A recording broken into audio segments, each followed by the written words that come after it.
Hi అండి, welcome back to my channel NRK family vlogs. అందరూ ఎలా ఉన్నారండి? బాగున్నారా?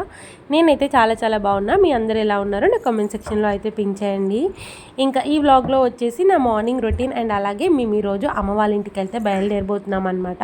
సో అదంతా కూడా నేను ఈ వ్లాగ్లో అయితే షేర్ చేయబోతున్నాను.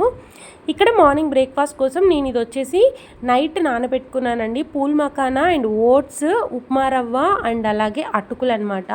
ఈ 4 ఇంగ్రీడియంట్స్ కూడా నేను సేమ్ క్వాంటిటీ అయితే తీసుకొని నైట్ వాటర్ పోసేసి నేను ఫ్రిడ్జ్లో అయితే పెట్టానమాట. సో నాకు మార్నింగ్ లేచేసరికి మంచిగా అయితే నానిపోయాయి. ఇంకా మార్నింగ్ లేచి నేను దోశ బ్యాటర్ లాగా అయితే ఈ కన్సిస్టెన్సీలో అయితే పిండి అయితే రుబ్బేసుకున్నాను. ఇప్పుడు దీంట్లోకి టేస్ట్కి తగ్గట్టు సాల్ట్ అయితే యాడ్ చేసుకొని ఇంకా ఒకసారి అయితే బాగా కలిపేసుకోవాలండి. ఏంటోనండి, ఎప్పుడైతే నాకు ఈ టిఫిన్ అలవాటు అయిపోయిందో సో నార్మల్ దోశ వేసుకొని ఇప్పటికీ నాకు 2 to 3 వీక్స్ అయితే అయిపోతుంది అనమాట. అంటే ఇడ్లీ ఉంటుంది, చపాతీ ఉంటుంది అండ్ అలాగే ఈ దోశ ఏదైతే ఇప్పుడు నేను ప్రిపేర్ చేసి వేస్తున్నానో ఇది కూడా నాకు టిఫిన్స్లో అలవాటు అయిపోయిందనమాట. ఇంకా నార్మల్ దోశ అయితే వేసుకోవట్లేదు, చాలా డేస్ అయిపోయింది. But next dosa batter prepare చేసినప్పుడు అయితే ఇంకా నార్మల్ దోశ అయితే వేసుకోవాలనుకుంటున్నాను. అంటే ఇప్పుడు ఈ బ్యాటర్ ఏంటంటే మన హెల్త్కి కావాల్సినవన్నీ కూడా మనం యాడ్ చేసిన ఇంగ్రీడియంట్స్లో అయితే ఉన్నాయండి. పూల్ మకానా కానీ, అటుకులు కానీ, ఓట్స్ కానీ మంచి వెయిట్ లాస్కి ఉపయోగపడుతుంది అండ్ అలాగే క్యాలరీస్ అనేవి తక్కువ ఉంటాయి. అండ్ అలాగే మనకేంటంటే ఒక డిఫరెంట్ టైప్ ఆఫ్ టేస్ట్ అనమాట బ్రేక్ఫాస్ట్లలో.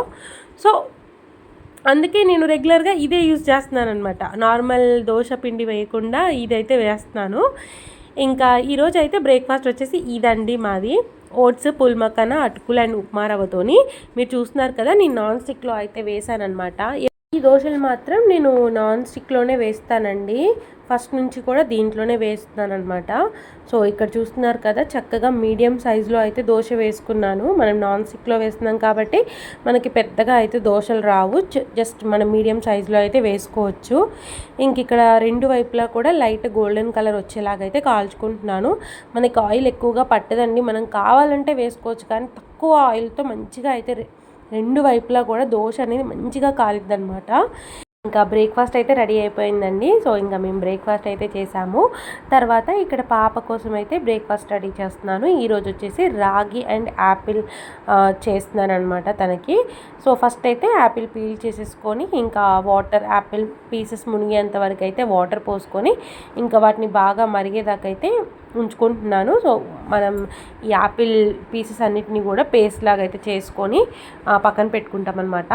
సో నేను యాపిల్ ఉడికిన తర్వాత ఏంటంటే ఆ పీసెస్ అన్నీ పక్కకు తీసి అదే వాటర్లో అయితే రాగి పిండి అయితే యాడ్ చేస్తానండి. ఇంకా ఆ వాటర్లో మనం యాపిల్ని బాయిల్ చేసిన వాటర్ కాబట్టి మంచి పోషకాలన్నీ కూడా అందులో ఉంటాయి. సో ఆ వాటర్ని వేస్ట్ చేయకుండా అదే వాటర్లో ఇంకొంచెం వాటర్ అయితే యాడ్ చేసుకొని దాంట్లోకి అయితే రాగి పిండి అయితే యాడ్ చేసేస్తున్నాను. రాగుల్లో కూడా మనకి మంచి హెల్త్ బెనిఫిట్స్ ఉన్నాయండి. కాల్షియం అనేది అండ్ ఐరన్ అనేది చాలా ఎక్కువగా ఉంటుందన్నమాట రాగిలో. అండ్ పిల్లలకి ఇవ్వడం వల్ల వాళ్ళ ఎదుగుదలకి బాగా యూజ్ అవుతుంది అండ్ వెయిట్ గెయిన్ కూడా బాగా యూజ్ అవుతుంది అనమాట. అండ్ ఇది మన స్కిన్కి కూడా చాలా బాగా యూజ్ అవుతుంది. పిల్లలకే కాకుండా మనం కూడా తీసుకోవచ్చు అనమాట. ఇది రెగ్యులర్గా రాగి జావా అండ్ ఈ రాగి ఇడ్లీ వేసుకుంటాం కదా, అది ఇలా వీక్లీ ఒక 2 to 3 టైమ్స్ దీన్ని తీసుకోవడం వల్ల చాలా హెల్త్ బెనిఫిట్స్ అయితే ఉన్నాయండి. ఇంకా యాపిల్ బాయిల్ చేసిన వాటర్లో అయితే రాగి పిండి వేసేసుకొని ఉండలు లేకుండా అయితే బాగా కలిపేసుకుంటున్నాను.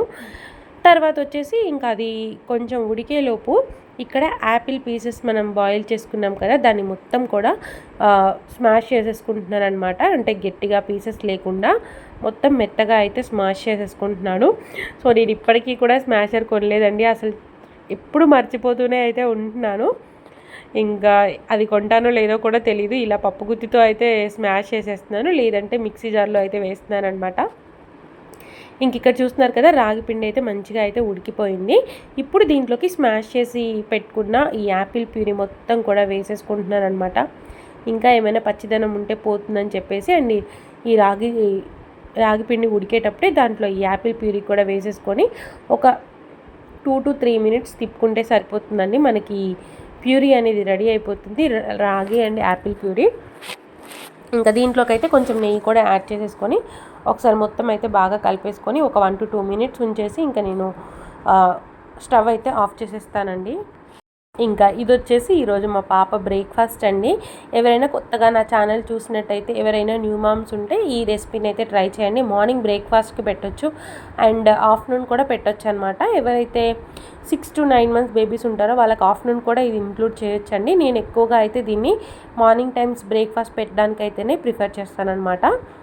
ఇంకా అది మా మార్నింగ్ రొటీన్ అండి. ఇక్కడ నైట్ వచ్చేసి ఇంకా మేము మా అమ్మ వాళ్ళ ఇంటికి అయితే స్టార్ట్ అయిపోయాము. అయితే నేను ఆఫీస్ స్టార్ట్ అయ్యే ముందు అయితే ఒకసారి వెళ్ళొద్దాంలే అని చెప్పేసి అనుకున్నానమాట. ఎప్పుడో అనుకున్నాను. అండ్ అలాగే పాపకి ఇంజెక్షన్స్ కూడా ఉన్నాయన్నమాట. ఎప్పుడు కూడా నేను ఇంజెక్షన్స్ మంచిర్యాలలోనే వేయించాను. ఇక్కడ హైదరాబాద్లోనే వేపిద్దాం అనుకున్నాను తర్వాత.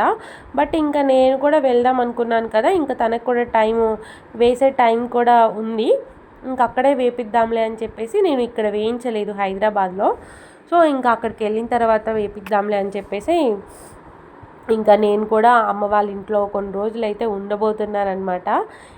మెటర్నిటీ పీరియడ్ అయితే ఎండ్ కాబోతుందండి. సో వెరీ సూన్ నేను జాబ్లో అయితే జాయిన్ అయిపోతాను. ఇంకా అందుకే అమ్మ వాళ్ళ ఇంట్లో కొన్ని డేస్ అయితే స్పెండ్ చేసి, పాప కూడా చాలా డేస్ అయిపోయింది, మంత్స్ అయిపోయింది అనమాట. 5th monthలో అయితే వెళ్ళింది, మళ్ళీ ఇప్పుడైతే వెళ్తుంది. ఇప్పుడు పాపకి 10 months, దగ్గర 5 months అయితే అయింది. ఇంకా మేమైతే క్యాబ్ బుక్ చేసుకొని అయితే ఇంకా స్టేషన్కి అయితే వచ్చేసాము. ఇక్కడ మా ట్రైన్ డిస్ప్లే అవుతుందా లేదా అని చెప్పేసి అయితే చూస్తున్నాము ట్రైన్ నెంబరు. సో మేము చేసుకుంది వచ్చేసి ఇది వీక్లీ వన్సే ఉంటుందండి. ఇది నైట్ 9:30కి అలా ఉంటుందన్నమాట. సో కొంచెం ఎర్లీగానే వెళ్ళిపోతాము. లేదంటే ట్రైన్స్ మాకు 10:30కి 11:30కి ఆ టైంలో ఉన్నాయండి. సో మాకు ఇది వీక్లీ ఈరోజు థర్స్డే అనమాట. సో ఇది ఎవ్రీ థర్స్డే అయితే ఉంటుంది. 8:30 9:30కి అలా అయితే ఉంటుంది. నాకు ఎగ్జాక్ట్ టైం అయితే గుర్తులేదు. ఇంకా మేమైతే కరెంట్ రిజర్వేషన్లో అయితే టికెట్స్ బుక్ చేసుకున్నామండి. మేము అప్పటికప్పుడు అనుకున్నాం అనమాట. అంటే వెళ్ళే డే అంటే ఇదే రోజు వెళ్తామని అయితే అనుకోలేదు. బట్ సడన్గా ఇంకా కొన్ని కారణాల వల్ల అయితే మేము ముందు బయలుదేరాల్సి వచ్చింది. ఇంకా ట్రైన్ అయితే ఎక్కేసాము. మా పాప చూడండి చక్కగా అస్సలు క్యాప్ పెట్టుకోదండి. క్యాప్ పెట్టిన తర్వాత ఏదో ఒకటి చెప్తే అప్పుడు తను మర్చిపోతుంది అనమాట. అప్పుడైతేనే ఉంచుకుంటుంది. ఇంక ఇక్కడ ట్రైన్ ఎక్కగానే అయితే ఆడుకుంటుంది చూడండి, ఆ అద్దం పట్టుకొని. ఇప్పుడు తను నిల్చుంటుంది అనమాట, ఏదో ఒకటి సపోర్ట్ తీసుకొని నిల్చుంటుంది. సో ఇంకా అస్సలు ఆగట్లేదు అనమాట. ఏది చూసినా కానీ పట్టుకొని లెగవడమే. పక్కన ఒక మనిషి అయితే తనకి సేఫ్టీగా అయితే ఉండాలన్నమాట. ఇంకా తనైతే చక్కగా ట్రైన్లో అయితే ఎంజాయ్ చేస్తుంది. ఇంకా మా ట్రైన్ 9:30 అండి. ఇప్పుడు నేను ట్రైన్లో నాకు టైం కనిపించింది అనమాట. 9:30కి ట్రైన్ ఉంటుంది వీక్లీ అనమాట. సో ఇది కొంచెం ఎర్లీగా మేము 12 or 1 o'clock కల్లా మంచిర్యాల అయితే వెళ్ళిపోతాము. 3 hours కాబట్టి మాకు తొందరగా జర్నీ చేసినంత ఫీలింగ్ కూడా రాదనమాట. ఇంకా ఫైనల్గా మంచిర్యాల అయితే వచ్చేసామండి. ఇంకా మా డాడీ పాపం ఎప్పుడు మాకు ట్రైన్స్ మిడ్ నైటే ఉంటాయి. సో మా డాడీకి నిద్ర ఉండదు అనమాట. మేము ఊరు వెళ్తున్నప్పుడల్లా మా డాడీ రావాలి కాబట్టి 12, 1 ఆ టైంలో మా డాడీ వస్తూ ఉంటారనమాట. తన నిద్ర కూడా డిస్టర్బెన్స్ అయిపోతుంది. సో మా డాడీ కూడా మేము వస్తున్నాం అన్నప్పటి నుంచి ఇంకా ఫోన్ చేస్తాడండి. వచ్చే వరకు ఫోన్ చేస్తూనే ఉంటారు. ఇంకా నేను రామగుండం వచ్చినప్పుడైతే మా డాడీకి అయితే కాల్ చేస్తాను. ఇంకప్పుడు మా డాడీ అయితే ఇంటి దగ్గర బయలుదేరుతారు. ప్రజెంట్ ఇప్పుడైతే ఇంకా రాలేదు, వస్తున్నారంట. ఇంక ఇక్కడైతే మేము బయట అయితే దారిలో నిల్చున్నాము. వాళ్ళ డాడీ అయితే పాపని ఎత్తుకొని అటు ఇటు అయితే తిప్పుతూ ఉన్నారు. మంచిర్యాల స్టేషన్ కూడా అండి చాలా డెవలప్ అవుతుంది. అసలు ఎప్పుడు వచ్చినా కానీ ఏదో ఒక రీకన్స్ట్రక్షన్ చేస్తూనే ఉంటారనమాట. ఇంకా ఇక్కడైతే నాకు చలి అంతగా అనిపించలేదండి. ఈ స్టేషన్స్ దగ్గర అయితే అనిపించలేదు. బట్ మా ఇంటి దగ్గర అయితే చలి బాగానే ఉందన్నమాట. అందుకే ఇంకా అందరం అయితే స్వెటర్స్ అయితే వేసుకున్నాము. బట్ ఈ వింటర్ అనేది చాలా తొందరగా ఎండ్ అవుతుందని అయితే నా అభిప్రాయం అండి. ఎందుకంటే అప్పుడే ఎండలు మండిపోతున్నాయి, అసలుకి చెమటలు వచ్చేస్తున్నాయి. చలికాలం అన్నట్టే లేదు అసలు ఈసారి. ఏదో ఒక 2-3 days హెవీ ఉందేమో కానీ బట్ నాకైతే అంత అనిపించలేదు. ఇంకా మేమైతే మా డాడీ కోసం అయితే వెయిట్ చేస్తూ అలా అక్కడ కొంచెం సేపు అయితే తిరుగుతున్నాము. మేము అక్కడే ఉన్నాం అనుకొని మా డాడీ అయితే స్టేషన్ ముందు ఆగారు. ఇంకా వచ్చేసారండి మా డాడీ కూడా క్యాప్ పెట్టేసుకున్నాడు పాపం చలి తట్టుకోలేక. అంటే మాది కొంచెం కొండ కింద ఉంటుందన్నమాట, చిన్న పల్లెటూరు లాగా. సో అక్కడ చలి అనేది ఎక్కువ ఉంటుంది. ఇంకా మా డాడీ అయితే పాపని తీసుకొని కూర్చోబెట్టుకున్నాడు, ఆటోలో కూర్చోబెట్టుకొని సగం దూరం అయితే డ్రైవ్ చేశారు.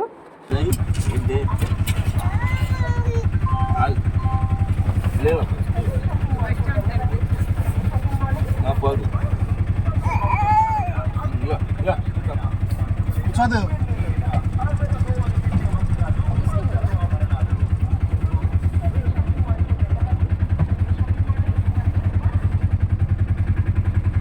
కషి ఎక్కడ కూర్చున్నావునా?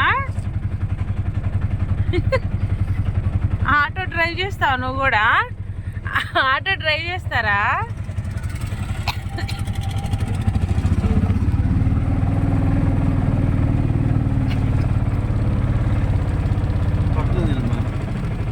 ఇటీ డాడీ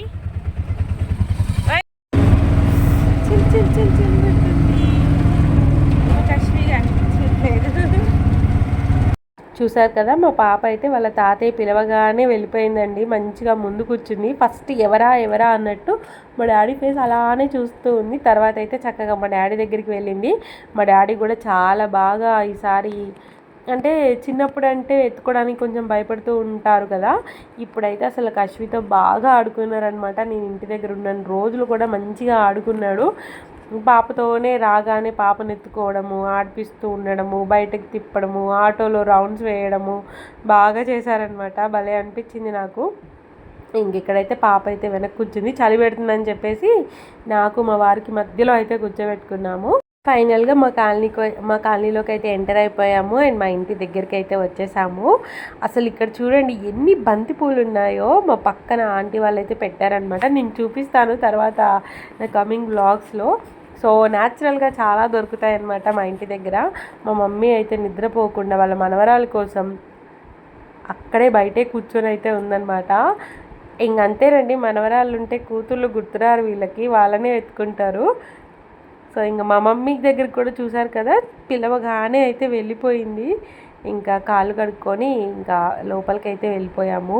ఇంకా మా మమ్మీ అయితే మా పాపను ఎత్తుకొని అస్సలండి మా కశ్వి కూడా అసలు మా మమ్మీకి చాలా అలవాటు అయిపోయింది.